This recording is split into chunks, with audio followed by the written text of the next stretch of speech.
Hey Ben, Hello. what are you up to? Drawing. It looks a little bit different in here. Yeah, I had to move stuff so that I could have a little more wall space to put that paper up. Yeah, I can see You that don't it. like it? No, I'm just thinking I can see that it required a little bit of adjusting the. I don't know. It required some movement because there was definitely not all that space last time we talked to you. Yeah, I'm trying to figure out where I can have a better spot to do this so I can have like multiple ones so I can work on them at the same time, but this is what I have for now. I think I want this whole thing to be black, like darker black.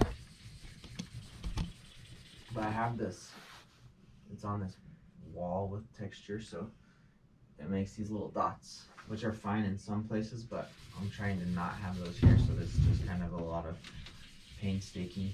I get to do like some scrubbing and then rub it in with my fingers.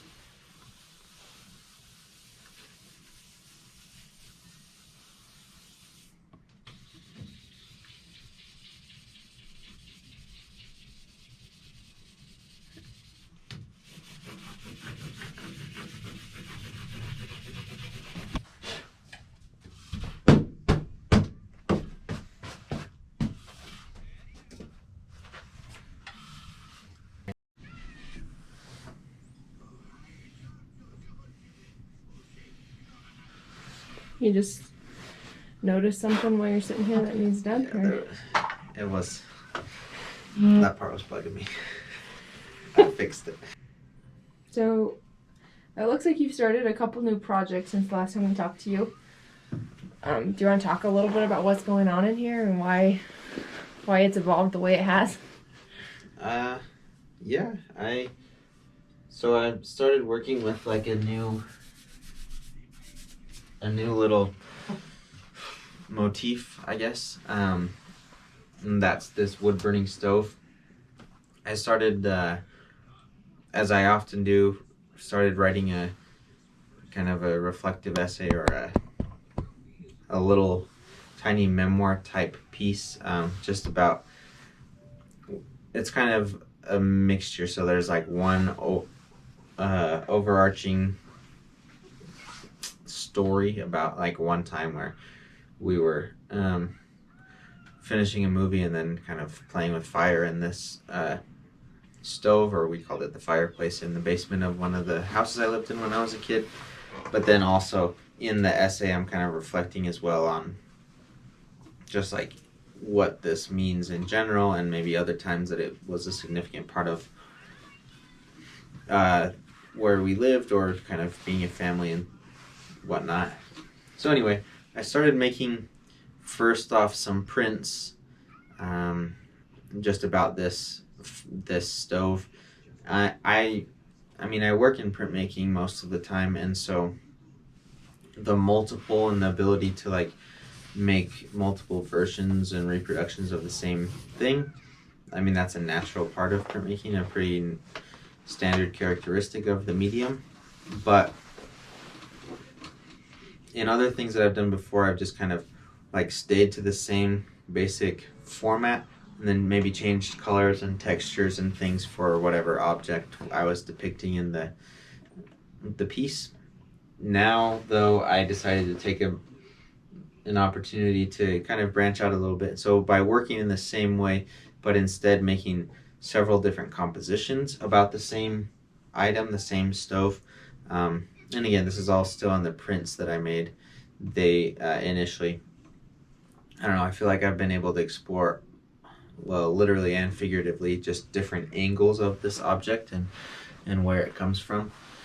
Then I was just working really in a tight and refined kind of way on a lot of those prints, going back in with drawing and stuff like that. And it was enjoyable, a little tedious, but pretty enjoyable, and I'm pleased with the final products. But it just lacked some energy to me, energy that's more that I feel like is important to having a good art making experience. And so I had been thinking that. I got some feedback and critiques from So by energy, some other people. do you mean like enthusiasm? Like you just weren't feeling it, or? No, well, like if I'm drawing on these prints that are like 9x12, just like even if I make the most energetic, dynamic, quickest movement I could make on there, is like that big. It's just really small. Confined. So I had gotten a lot of feedback and things to just do some more of what I am naturally inclined to do. So loosening up and getting a little bigger and more expressive and more energetic. And so then I started this, and it was a lot of fun, and I spent a very late night working on it to getting it mostly developed to where it is now. I had to tell the person in the office next door, my neighbor, knocked on his door the other day and told him, hey, I have a big drawing going on the wall, just so you know, so that when I'm rubbing charcoal on it, that you don't think there's a rat infestation in the walls or something. I said, also, if you're on a phone call or something and I'm being too loud, just let me know. And he said he has noise-canceling headphones, so not to worry about it. Great. That's like a task for a boring day when I'm not feeling creative, though, so I want to do some other stuff.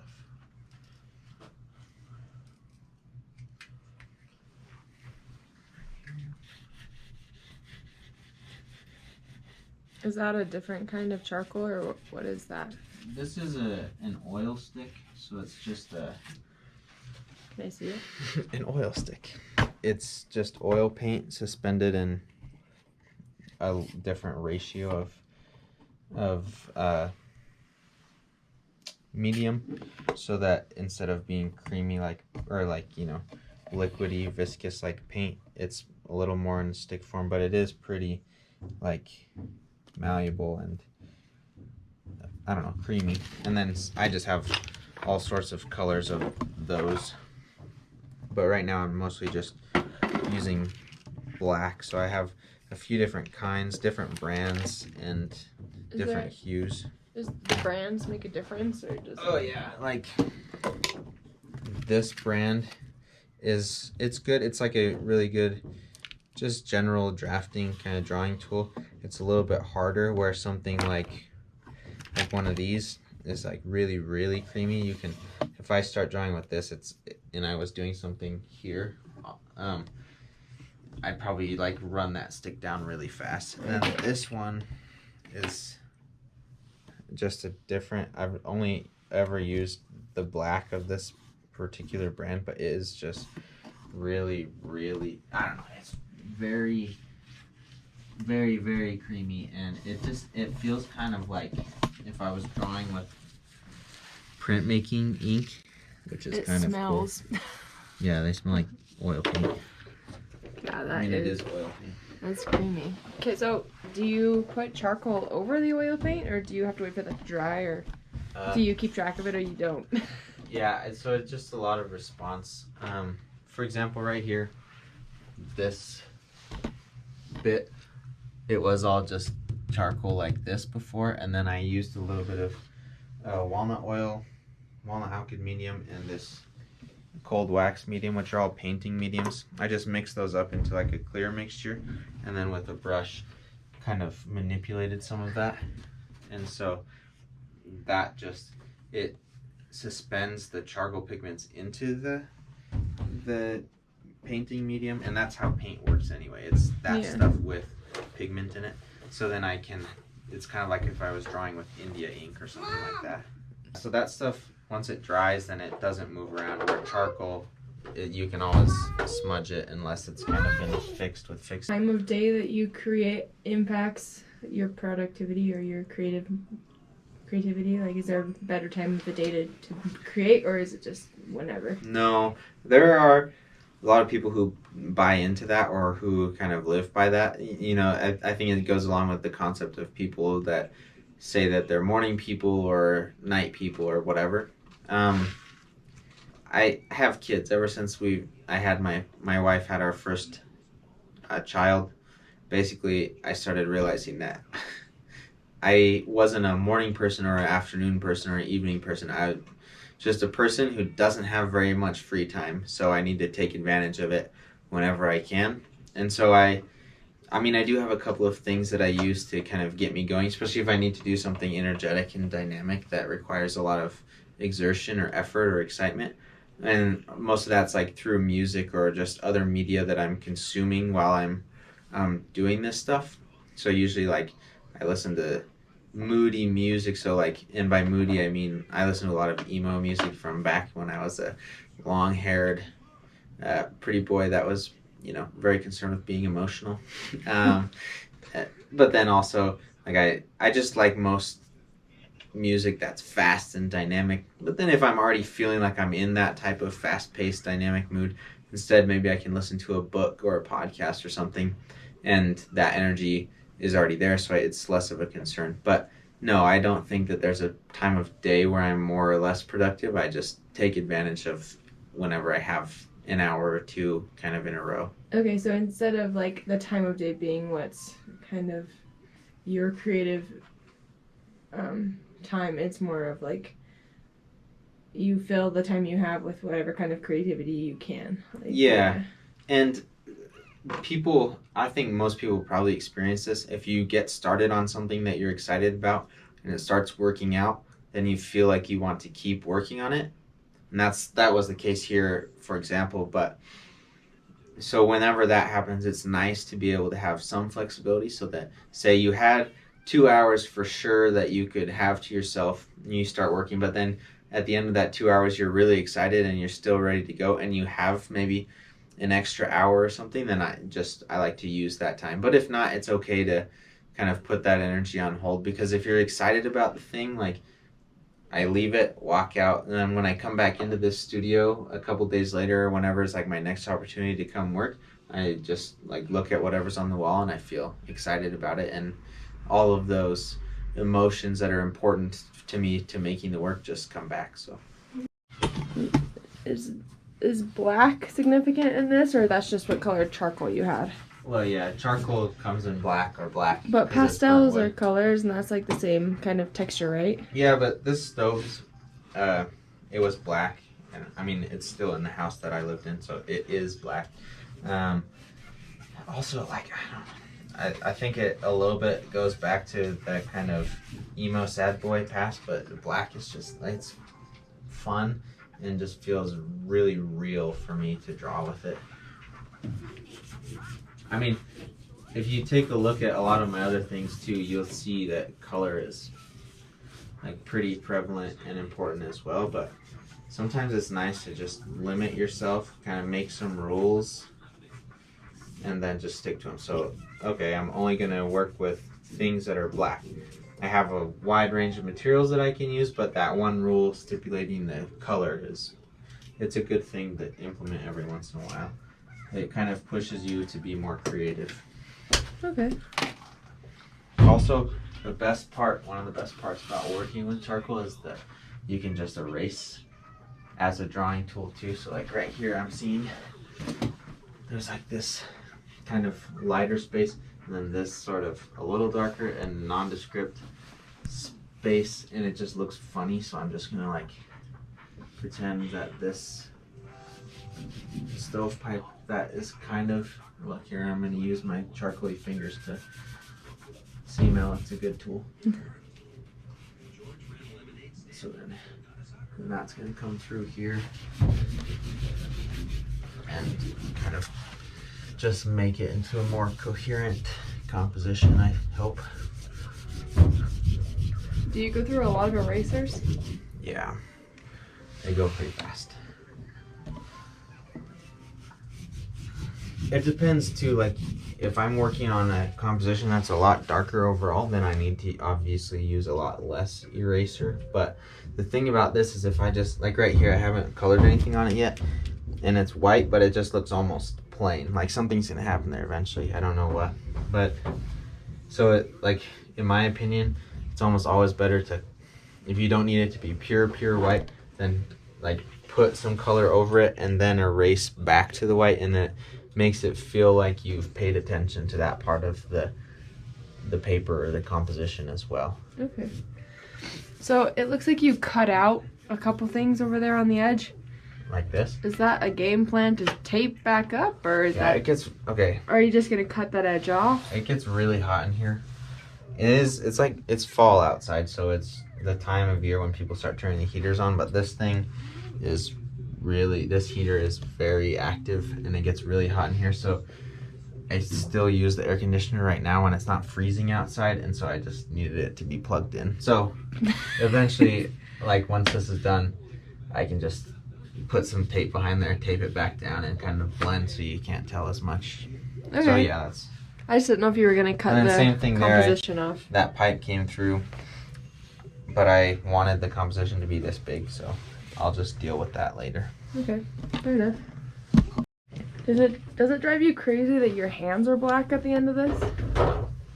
I don't really mind. Like, the only time I ever care is if I have to answer the phone or something, or I get an itch on my nose. But even then, I just go for it and then wash my hands and whatever afterward.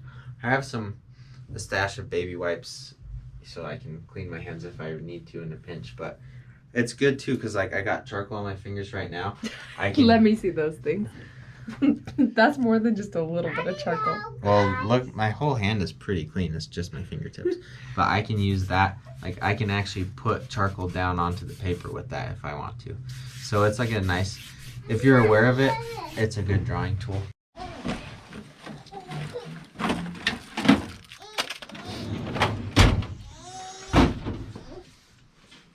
It's important to keep candy in your studio to pacify the children. So what's this? So as part of my job here on campus, I have to take care of the printmaking studio, and so one of the things I have to do is to cut up rags, and we just use donated and recycled t-shirts to do that, so rags for cleanup. One of the t-shirts had that cool "Welcome to the 90s" and that nice oval kind of shape in the back, on the back of it. And I cut it out, and I was like, I'm gonna keep that. But then I was holding it in my hand, and I was cutting another rag, and I accidentally cut a slash out of it, so it just wasn't as cool anymore. But I was like, well, I still want it, so I glued it to that paper and used an oil stick to fill in the rest of the circle, and did like a little bit of colored pencil and graphite around, so it's, if you're from far away or at like just the right angle, it just looks like it's complete. So it's kind of fun and a little cheeky. I like it. Do you feel like, it seems like you're excited about it. So how do you define success as an artist? Like what is successful art? Successful art for me is, well, interestingly enough, like, and I think this happens with a lot of artists, a lot of the things that I make, I don't really feel like they're very successful. And it comes from spending lots of time with an individual piece, and being the person who made it, you're intimately aware of just whatever flaws or things that didn't work out that other people aren't. But so I think a lot of my stuff, I don't think of it as successful, but in general, when I see a piece of art and I think, wow, this is a successful or powerful piece of work, it usually has to do with the emotions or just responses that it kind of gets out of me. So if it's something where I just walk into a gallery and see something, I'm like, wow, it just kind of takes my breath away. That's, I think that's a pretty clear-cut example of successful. But then also, a lot of times when you see a piece of work and it makes you feel a certain way, and you can tell or suspect that that is the way that the artist wanted you to feel with the thing, then I think that that's pretty successful as well. If someone, I think of political cartoons or just cartoons in general, comic books, like that sort of stuff, when it's funny, it's successful, it's doing its job. So that's another good way, I think, to tell if something's successful or not.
Ben, how tall are you? 5'9".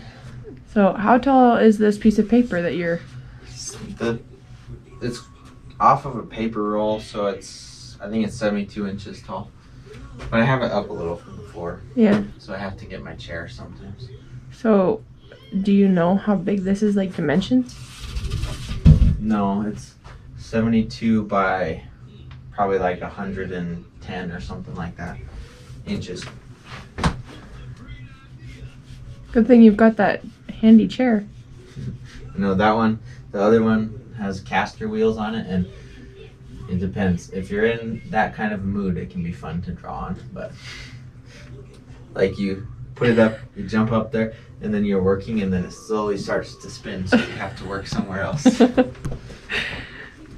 Embrace it, Yeah, or... like I actually have done that as a technique before, and it's kind of fun, but that's not really the mood I'm in right now. Funny because it's just from a movie. It's not even a real gum brand, but you still have it stuck in your head. That gum is... I don't know the rest of it. Do you know the rest of it? No, why? It's not a real thing. Okay. All right, so there's a couple of things I'm doing with these. So this is one stove. Will you bring it closer to here? So this is one stove. Yeah, it's I'm playing kind of with like the objectness of the thing.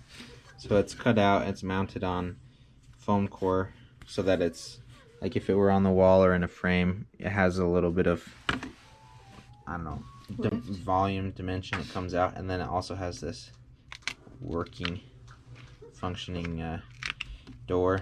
This red stuff is kind of just a nondescript filler. I think eventually that will have something more significant in the background, but that's just to get an idea of what's going on there. And then another one in the similar kind of area is this one. Same thing with the foam core on the back, so that if it's on the wall, it just has a little bit of 1/4 inch of space to come off of the wall. The door doesn't come off on this one, but you can still see through it. And then again, there's more of that red stuff. That's I like this. This is nice. the gold. Yeah. These actually work really good over printed ink, and they have lots of different colors. And then all of the wood in this one is just hand drawn and hand colored, and the stove was printed.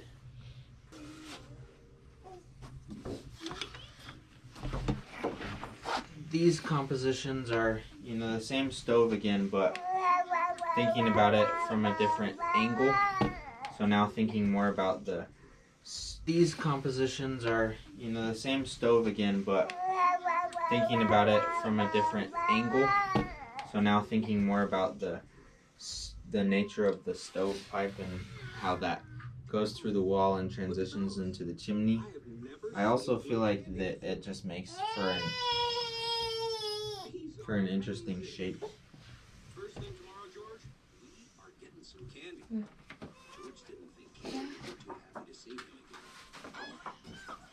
Just a little variation on that.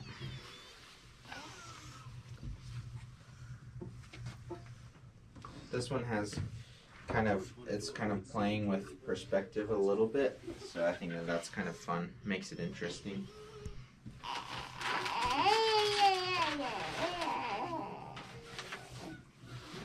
And then this one, I don't think I've seen this one.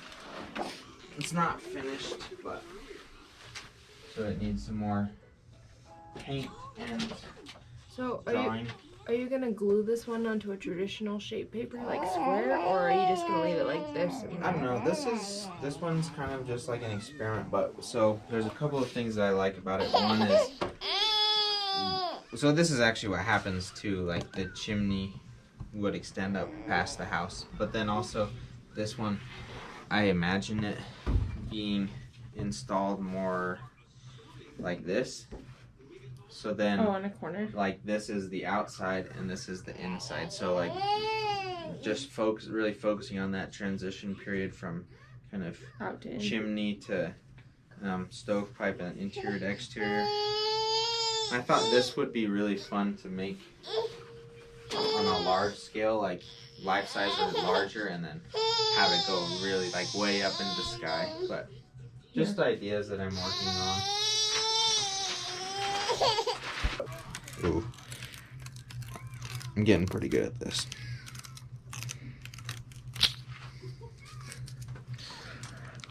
What did you just do?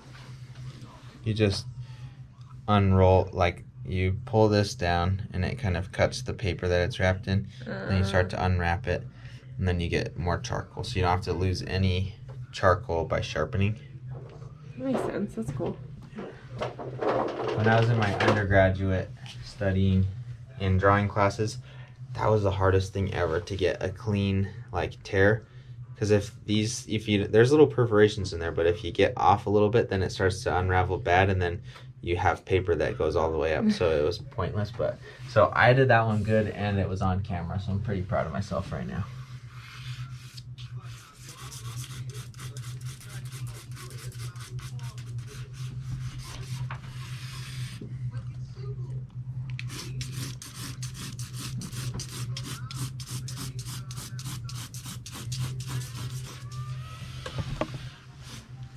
It's kind of fun to, like you had mentioned, I'm working really small on some of the prints and I'm drawing back into those, and then here I'm working the opposite, and then usually I'm working kind of in the middle, like a size like that. It's just, that's not something I'm currently working on. That's just there like to clean off paintbrushes and stuff. But the types of marks, like this type of mark would be too big for something small there. It would be a good size for that thing, and then here it's a little bit too small for the scale. So this is like more to establish value, and then I'll go in with a paintbrush with the painter's medium on it and start to kind of smudge it a little bit. But I like to work with hatching. It just, I don't know, it's a little bit therapeutic, I think, and it's something that I feel like if I really try, I can do well. So use the things you can do well, and just use them until exhaustion, and then figure out how you can change your technique a little bit to still use the things you do well. Is the elbow? This is pretty obvious that you've got a pointy elbow while you're drawing, is that? I mean, ideally, you draw with your arm straight so that you can, it's actually easier to make straight lines, and it seems like you're out of control, but you're actually more in control to use your shoulder like this. But since I was a little closer because I'm on the chair and I just don't want to fall, if I do that, then I just use my elbow as the fulcrum instead of being tempted to use my wrist, because one, carpal tunnel, but two, that really makes my marks a lot shorter. Like I can only go this far, where if I use my elbow I can go this far. If I use my shoulder I can go this far. And then also, if you do hatching with just your wrist, a lot of times you start to get curvy lines, Okay. which is not what I want right now.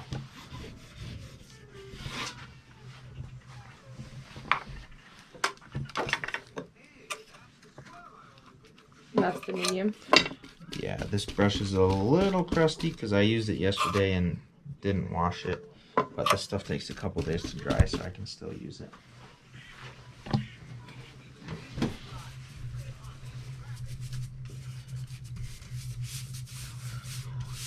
So does that have any purpose other than blending?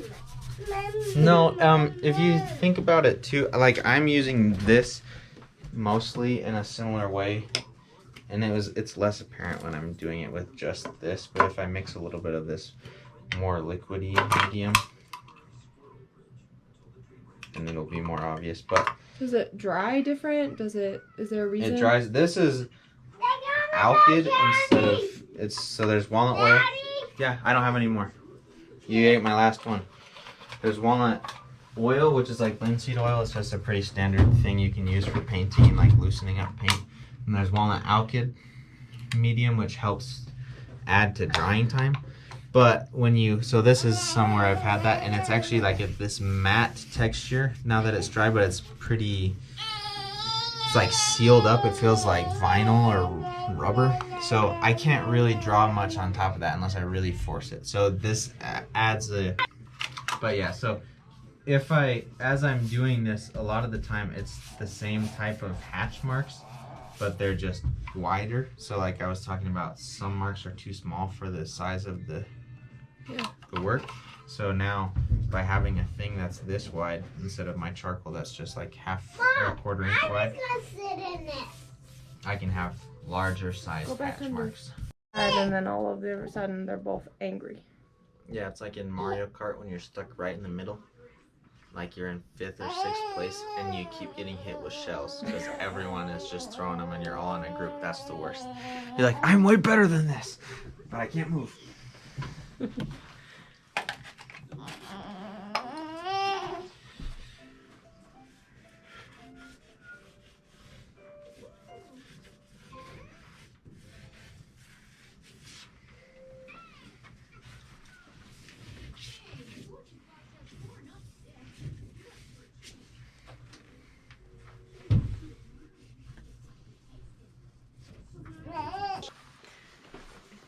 Got a fire truck that has snuck into the scene.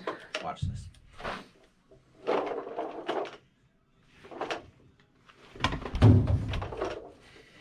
It keeps going back. So do you feel like I need to go back. You do? No. right when I started roadie, with how much has changed, like the format of the room has changed, and there's like way more, obviously big stuff, but also projects that you've accomplished in the last month that weren't here, you know, didn't exist a month ago. Yeah, I think, It's cool.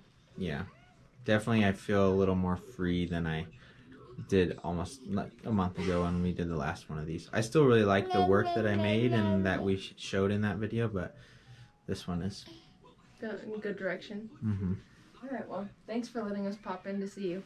Yeah, thanks for coming.